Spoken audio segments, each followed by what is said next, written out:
देखिए, हम शुरू से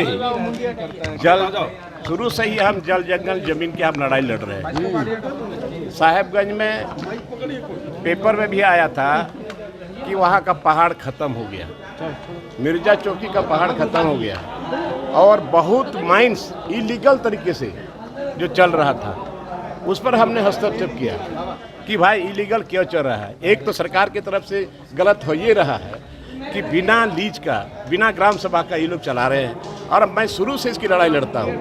और इसके बाद बहुत जगह रांची में या इसके बाहर भी बहुत जगह आदिवासियों का जमीन को अवैध तरीके से कब्जा किया गया है। आपको जान का कैसे डर लग रहा है? किससे खतरा है? और किससे आपको खतरा है? खतरा सुनिए, देखिए अभी जो स्थिति परिस्थिति हम देख रहे हैं, हाँ। दिन दहाड़े लोगों को गोली मारा जा रहा है।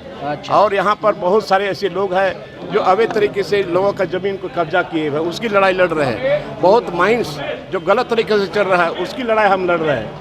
तो आज का स्थिति परिस्थिति को देखते हुए लगता है कि हमको सुरक्षा इसको और बढ़ाना चाहिए। मात्र दो खतरा है। पंकज मिश्रा वगैरह। सुनिए भाई, सुनिए, देखिए हम जो लड़ाई लड़ा है उन लोगों को हम किरकिरी बने हुए एक तरह से। जो जमीन माफिया है, जमीन माफिया है। माइनिंग वाले लोग आपको जो अवैध माइनिंग कर रहे हैं मार सकते हैं जान से। देखिए अवैध माइनिंग हम रोक, अवैध क्यों चलेगा? तो ये लड़ाई लड़ता है, निश्चित तौर पर लोगों को तकलीफ होता होगा। जो जमीन का दूसरे का जो कब्जा किए हुए हैं, अगर हम उसको दखल दिलवाते तो वो सत्ता के संरक्षण में आप सत्ता के संरक्षण हम इसीलिए मैंने डीजीपी को लिखा, बहुत दिन पहले लिखा। इसके बाद हमने केंद्र में भी लिखा गृह विभाग को, लेकिन अभी तक मेरा सुरक्षा जो भी था हाउस गार्ड था 2 ठो, वो भी वापस हो गया। हमारा 3 ठो था, उसमें भी 1 ठो वापस हो गया, बहुत 3 साल पहले सरावनी मेला के टाइम में। अभी मात्र 2 ठो है। तो इसलिए हमको लगता है कि भाई हमको मांग करना चाहिए और सरकार को हमें सिक्योरिटी देना चाहिए। सरकार के पास पूछेंगे, राज्य सरकार से नहीं, मैं तो बोलता हूँ राज्य से हमने 15 दिन का टाइम दिया है, 15 दिन के अंदर में राज्य सरकार का देती है सुरक्षा के, तो फिर हम ठीक है, नहीं देते हैं तो हमको लास्ट में हमको केंद्र में जाना पड़ेगा, गृह विभाग में जाना पड़ेगा। धन्यवाद। आप जो सवाल उठाते हैं उसकी वजह से सुरक्षा आपका लौटाया गया है। दादा आपका बॉडीगार्ड क्यों लौटा दिया गया, आपको क्या लगता है? अब हमको नहीं पता यार क्यों लौटाया। ये सरकार के खिलाफ बोलते उसके वजह से। अब क्या वजह है, नहीं वजह मैं समझ नहीं पा रहा हूँ। और लोगों को 6 ठो 7 ठो करके 5 ठो करके मिला। भाजपा में जाएंगे क्या? हम क्या बोलता है भाजपा में जाएंगे? कुछ विधायक कर रहे हैं कि दादा बार-बार ऐसे इशारों में बोलते हैं। लो छोड़िए ना, इशारे ऐसे सवाल उठा रहे हैं कि आप पार्टी बदल रहे हैं।